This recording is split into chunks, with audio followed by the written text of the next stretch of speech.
tuseme ukweli. Hii Simba ambao unazungumza wewe, hivi ni kama ya majeruhi. Unazungumza wewe, Shemaloni ndio. Yuko wa Mungu. Hivi ni kama ameumia mechi na Azam ni majeruhi. Tunazungumza Shemaloni ameumia. Azapaja zimechanika. Ni majeruhi. Tunazungumza Kapombe ameumia katika mazoezi.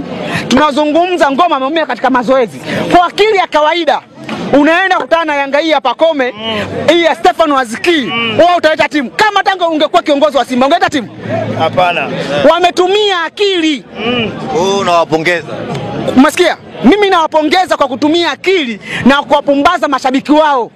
Lakini kikanuni na kiwalisia, maana yake wameunajisi mpira, wameunajisi dabi. Kwa sababu tujenge picha.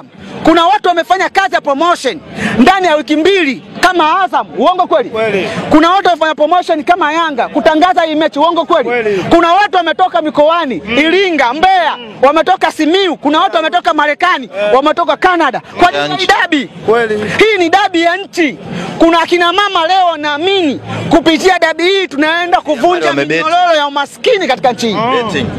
Watu wa betting wamefanya kazi kubwa, wameweka hizo odds kwa ajili kutengeneza utajiri kwa watu wetu. Umeelewa?